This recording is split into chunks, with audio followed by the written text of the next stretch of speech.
Hi everyone, कैसे हैं आप सब। आइए आगे बढ़ते हैं एक नए लेक्चर के साथ। आज हमारा लेक्चर नंबर 5 रहने वाला है कॉन्स्टिट्यूशन ऑफ इंडिया पे।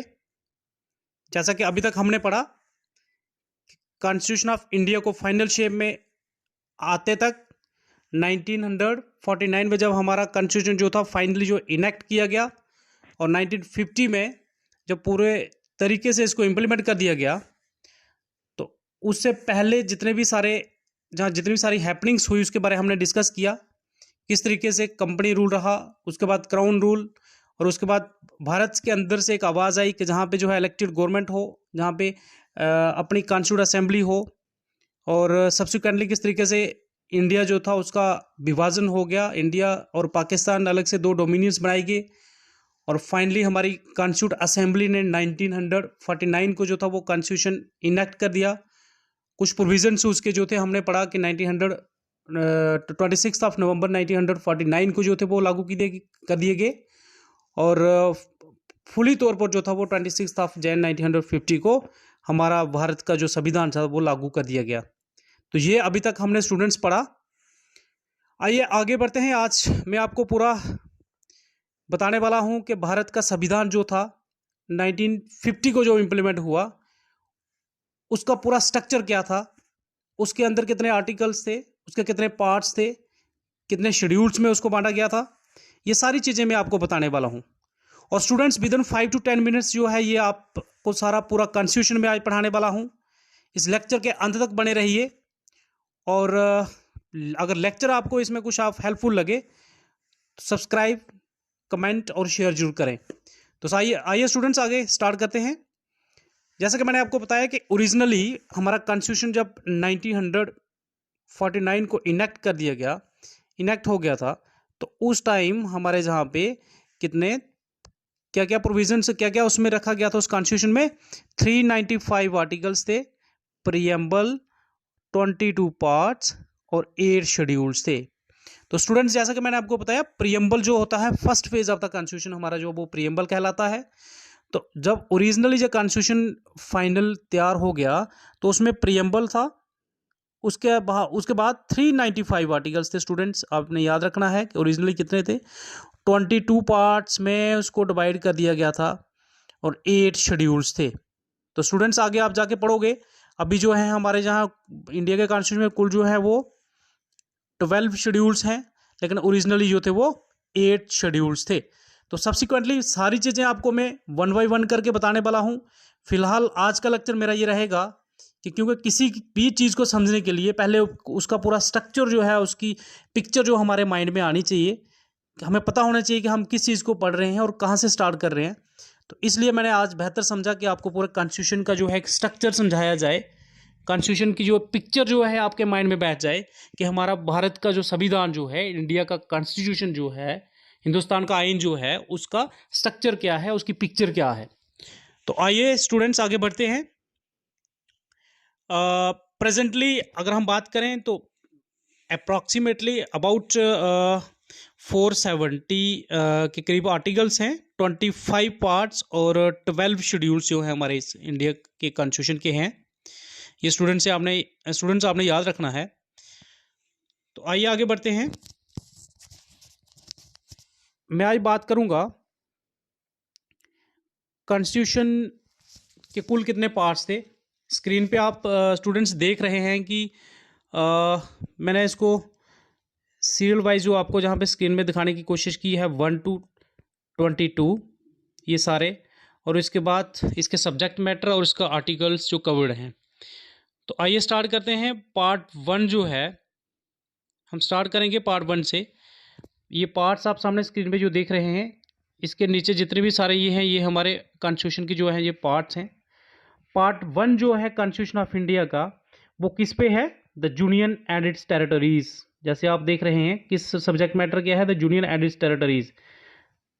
हमारा भारत का पूरा, आप यूँ समझिए कि पूरा भारत जो है वो इसके अंदर, उस पर जो है सारा कुछ बताया गया है कि भारत यूनियन और उसकी टेरिटरीज जितनी हैं उसके बारे में बताया गया है। तो इसमें आर्टिकल जो हैं वो 1 to 4, 1 से लेकर 4 आर्टिकल जो है वो किसको डील करता है? Union and it's territories. Part 2 जो हमारा है वो सिटीजनशिप, हमारे सिटीजनशिप को डील करता है। इसमें आर्टिकल कौन कौन से आते हैं? 5 to 11 आर्टिकल जो है वो इसमें बताया गया है कि किस तरीके से भारत का जो है एक आम भारत का नागरिक कैसे बना जा सकता है, कौन कौन भारत का नागरिक था, कौन कौन भारत का नागरिक बन सकता है, और किस तरीके से भारत की नागरिकता जो है वो छीनी जा सकती है। कौन कौन सी आप एंटी नेशनल एक्टिविटीज़ करोगे तो आपको भारत का नागरिक जो है भारत के नागरिकता से जो है भारत की नागरिकता जो आपसे छीनी जाएगी, आपको इससे वंचित किया जाएगा। तो ये सारे प्रोविजंस जो हैं वो आर्टिकल 5 to 11 जो हमारे कॉन्स्टिट्यूशन के अंदर जो हैं तो उसमें ये सारा बताया गया है। इसके बाद स्टूडेंट्स पार्ट हमारा 3 जो है आपने याद करना है, क्योंकि बहुत बार जो होता है कौन सा आर्टिकल, कौन से पार्ट के अंदर कौन सा आर्टिकल है, ये सारी चीज़ें इसमें पूछी जाती हैं। तो आगे जाते जाते आपको सब कुछ क्लियर होता जाएगा, ये अपने माइंड पे बैठा लीजिएगा। पार्ट 3 जो हमारा है, part 3 of the Indian constitution, वो किस पे है? फंडामेंटल राइट्स पे। फंडामेंटल हमारे मौलिक अधिकार जो है उन पे जो है सारा इसमें दिया गया है। और इसमें 12 से लेकर 35 आर्टिकल जो है, आर्टिकल 12 से लेकर 35 तक जो इसमें दिया गया है सारा, कौन कौन से हमारे फंडामेंटल राइट्स हैं, किस तरीके से हम उनको अवेल कर सकते हैं, और उनकी वायलेशन होने पर किस तरीके से हम कोर्ट का दरवाज़ा खटखटा सकते हैं। ये सारी चीज़ें इसमें डिस्कस करी गई हैं और आपको आगे जाके जो सारी चीज़ें जो हैं बताई जाएंगी, पढ़ाई जाएंगी। इसके बाद स्टूडेंट्स पार्ट 4 जो हमारा इंडियन कॉन्स्टिट्यूशन का पार्ट 4 जो है वो है directive principles of state policy 36 से लेकर 51 तक। इसमें स्टूडेंट्स बताया गया है कि स्टेट हमारी जो है, हमारी कंट्री के अंदर जो गवर्नमेंट होगी, स्टेट एज अ होल जो पॉलिसीज़ बनाएगी, तो उसमें वो पॉलिसी जो बनाएगी वो पॉलिसीज़ कैसी होनी चाहिए, ये सारी डायरेक्शंस इसमें दी गई है। 36 से लेकर 51 तक ये डायरेक्शंस इसमें दी गई हैं कि स्टेट गवर्नमेंट जब भी क्या करेगी, स्टेट गवर्नमेंट जब भी कोई पॉलिसीज़ जो हैं वो फ्रेम करेगी, कोई रूल्स बनाएगी, तो किन किन चीज़ों को ध्यान में रखा जाए, ये सारी चीज़ें 36 से लेकर 51 आर्टिकल तक जो हैं इसमें दी गई हैं। लेकिन इसमें एक चीज़ इम्पॉर्टेंट स्टूडेंट्स जो याद करने वाली है वो ये है कि फंडामेंटल राइट्स जो हैं वो हमारे जस्टिशिएबल हैं, कि हम उसमें क्या कर सकते हैं, कोर्ट का दरवाजा खटखटा सकते हैं इन केस अगर फंडामेंटल राइट्स की कहीं वायलेशन होती है तो सीधा हम कोर्ट में जा सकते हैं। लेकिन directive principles of state policy हैं, अगर इसकी वायलेशन होती है तो नॉन जस्टिफिएबल है। तो आइए स्टूडेंट्स आगे बढ़ते हैं। इसके बाद पार्ट 4A पार्ट जो हमारा कॉन्स्टिट्यूशन ऑफ इंडिया का है वो किसको डील करता है? फंडामेंटल ड्यूटीज़ को जो डील करता है।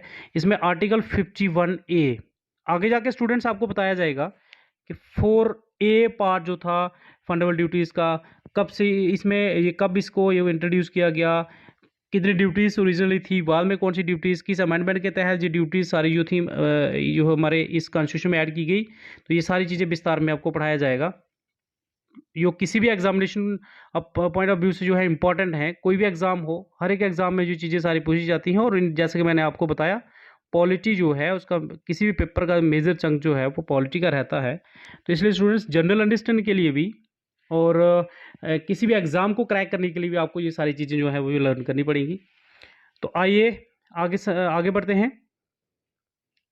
अगला इसका जो है फंडामेंटल ड्यूटीज़ के बाद स्टूडेंट जो मैं बताने वाला हूँ वो है द यूनियन गवर्नमेंट पार्ट 5 में। कॉन्स्टिट्यूशन ऑफ इंडिया का पार्ट 5 जो है वो किससे डील करता है? The union government.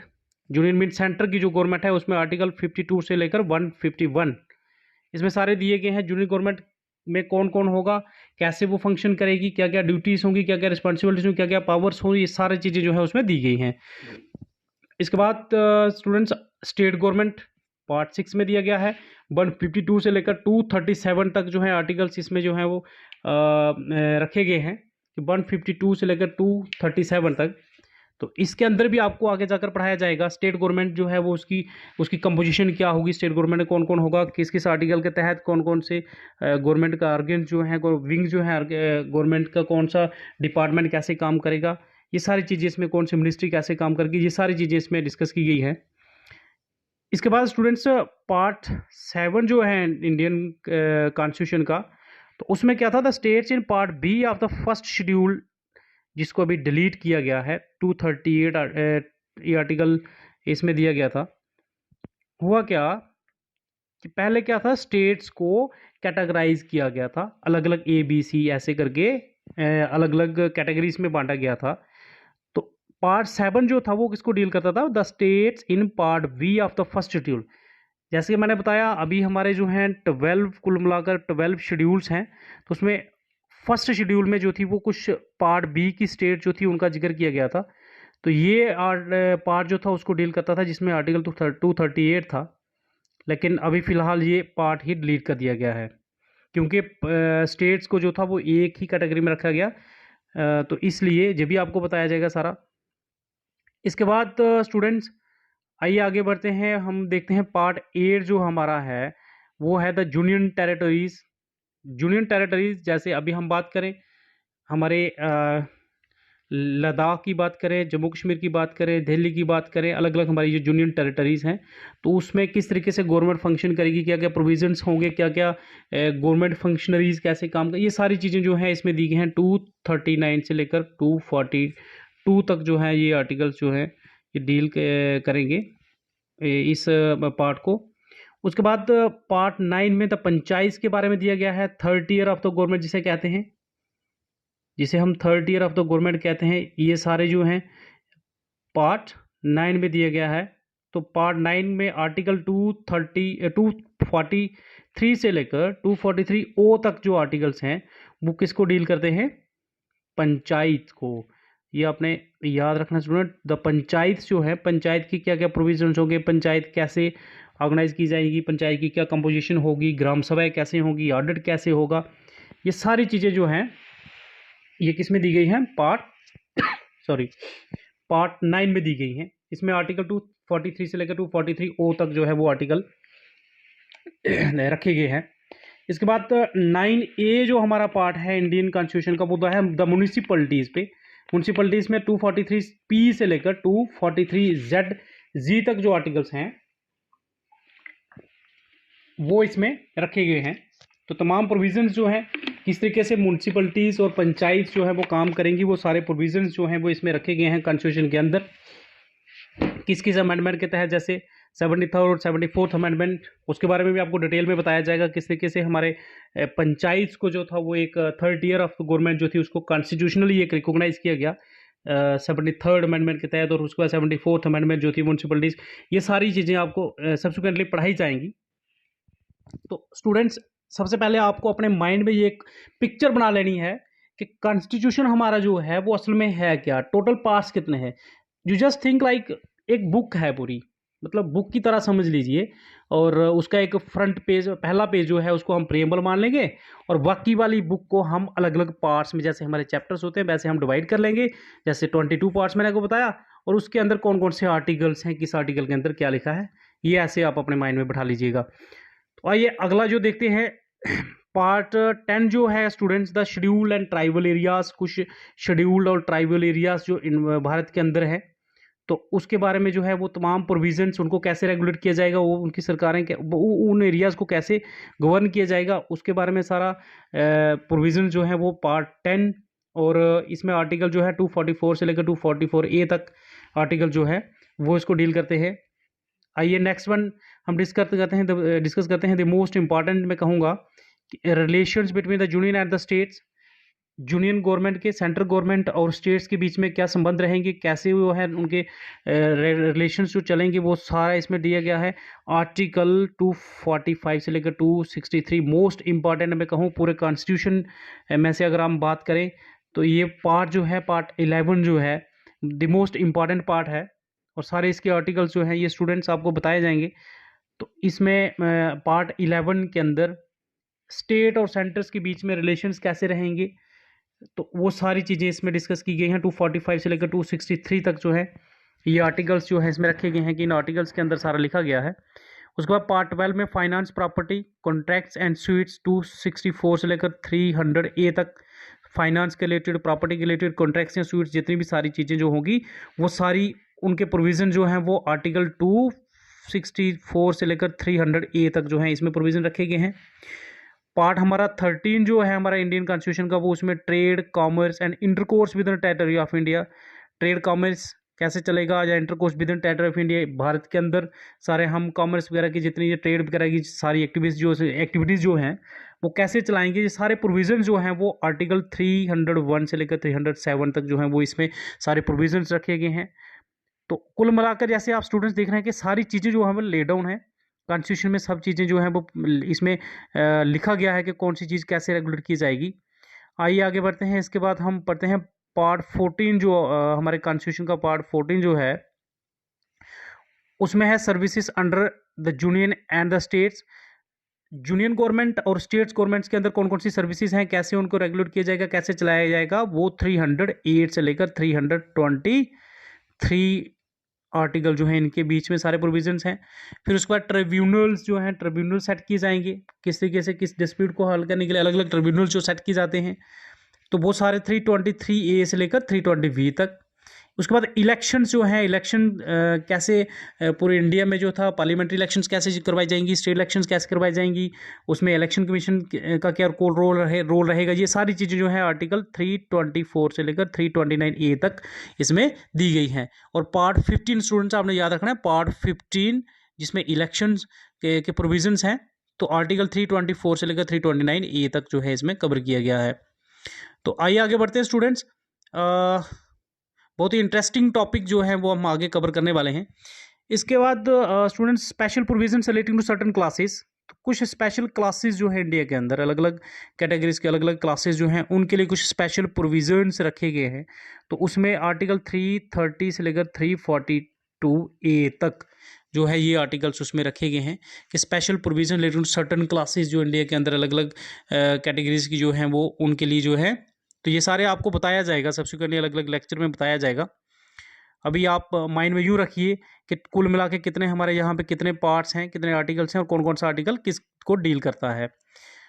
इसके बाद ऑफिशियल लैंग्वेज के बारे में पढ़ते हैं। आर्टिकल पार्ट हमारा 17 जो है इंडिया के कॉन्स्टिट्यूशन का, उसमें ऑफिशियल लैंग्वेज के भारत में कौन सी लैंग्वेज जो ऑफिशियल रहेगी, तो ये सारी चीज़ें उसमें प्रोविजंस दिए 343 से लेकर 351A तक। तो ऑफिशियल लैंग्वेज के बारे में क्या क्या कंट्रोवर्सीज रही, ऑफिशियल लैंग्वेज कैसे इंडिया में कौन सी ऑफिशियल लैंग्वेज बनी, ये सारी चीज़ें जो हैं आपको सब्सिक्वेंटली सारी चीज़ें बताई जाएंगी। तो पार्ट आपने अभी याद रखना है कि पार्ट 17 जो है इंडिया के कॉन्स्टिट्यूशन का, आप यूँ समझिए कि मतलब चैप्टर 17 समझ लो, जैसे मतलब मैंने बताया कि बुक को अगर डिवाइड करेंगे तो पार्ट 17 जो है उसमें क्या है ऑफिशियल लैंग्वेज के प्रोविजन जो है, और आर्टिकल है 343 से लेकर 351A तक। तो उसके बाद पार्ट 18 जो है स्टूडेंट्स बहुत इंपॉर्टेंट ये पार्ट है। इसमें भी हम यूँ कहें कि कॉन्स्टिट्यूशन पूरा जब पढ़ते हैं तो ये मोस्ट इंपॉर्टेंट पार्ट है उसका।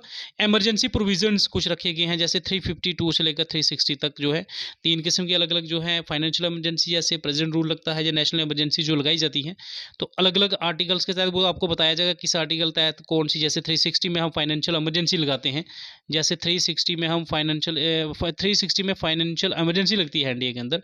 ये एक प्रोविज़न हालांकि आज तक इंडिया के अंदर फाइनेंशियल इमरजेंसी लगाई नहीं गई है, लेकिन इसका प्रोविज़न है। तो इस तरीके से आपको बताया जाएगा 352 के अंदर क्या होगा, 354, 5, 6 ये सारी चीज़ें आपको बताई जाएंगी। और उसके बाद स्टूडेंट मिसलिनियस जो है पार्ट 19 जो है वो मिसलिनियस बाकी के सारी चीज़ें जो हैं, जिसमें मिसलिनियस मीन्स अलग अलग किस्म की बहुत सारी चीज़ें जो हैं वो इसमें रखी गई हैं। आर्टिकल 361 से लेकर 367 तक ये पार्ट जो है इसमें आर्टिकल्स हैं। तो इसके बाद स्टूडेंट्स आगे बढ़ते हैं। पार्ट 20 जो है हमारे इंडियन कॉन्स्टिट्यूशन का, amendment of the constitution, article 368 most important. सिर्फ एक ही आर्टिकल है 368 जिसमें भारत का हमारा जो संविधान है इंडिया का कॉन्स्टिट्यूशन है उसको अमेंड किस तरीके से किया जाए। और आप देखते हैं बहुत सारी अमेंडमेंट्स जो आपको सबसेक्वेंटली बताया जाएगा, बहुत सारी अमेंडमेंट्स भी जो हैं इंडिया के अंदर इस इंडिया के कॉन्स्टिट्यूशन को चेंज करने के लिए लाई गई हैं। तो वो सारी जो प्रोविज़न जो हैं इस पार्ट 20 और आर्टिकल 368 के दायरे में रहकर ही सारी चीज़ें जो है वो की जाती हैं। तो इसके बारे में भी आपको बताया जाएगा। इसके बाद स्टूडेंट्स पार्ट 21 जो है पार्ट 21 हमारे इंडियन कॉन्स्टिट्यूशन का जो है उसमें क्या था, temporary transitional and special provisions, जिसमें आर्टिकल 369 से लेकर 392 तक है, जिसमें 370 का भी जिक्र आता है। 370 जो भी वो इसी पार्ट 21 में आता है, temporary transitional and special provisions. तो इसमें कुछ टेम्परेरी प्रोविजंस थे, कुछ जैसे ट्रांजिशनल प्रोविजंस थे और कुछ स्पेशल प्रोविजन, ये सारी चीज़ें आपको बताई जाएंगी कौन से आर्टिकल के अंदर कौन सी चीज़ होती इसमें रखी गई थी। इसमें पूरा 370 पे भी आपको बताया जाएगा इसके प्रोविजन, हमारे इंडिया के कॉन्स्टिट्यूशन में क्या क्या प्रोविजन रखे गए थे। इसके बाद स्टूडेंट्स हमारा 22 जो पार्ट था उसमें शॉर्ट टाइटल हो गए, कमेंसमेंट कब होगी, शॉर्ट टाइटल उसमें बीच में जो होगी, फिगर्स, अथॉरिटेटिव टेक्स्ट कौन सी होगी, हिंदी एंड रिपील्स वगैरह, ये सारी चीज़ें जो 393 से लेकर 395 आर्टिकल ये सारी 5 तक दी गई है। तो स्टूडेंट ये था एक मैं कहूँ कि शॉर्ट में एक हम यूँ कहें कि कॉन्स्टिट्यूशन को थोड़े से वक्त में पूरा इसको समेटने की कोशिश हमने की है।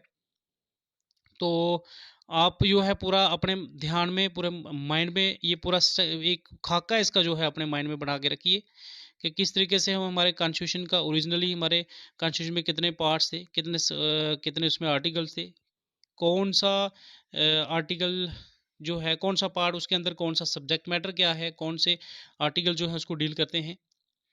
तो इसके बाद हम जो है कॉन्स्टिट्यूशन का अभी तक हमने इस कॉन्स्टिट्यूशन की पूरा एक उसका स्ट्रक्चर क्या है वो हमने देखा आज के लेक्चर में। तो इसके बाद हम 1 बाय 1 करके जो है अलग अलग प्रोविजंस जो हैं वो डिस्कस करेंगे और आपकी डिमांड्स पे जो है अलग अलग आपके इंटरेस्ट के जो टॉपिक्स होंगे उस पर जो है लेक्चर बनाए जाएंगे। तो फिलहाल आज के लेक्चर में बस इतना ही। आप अपना ध्यान रखिएगा। Bye bye, take care.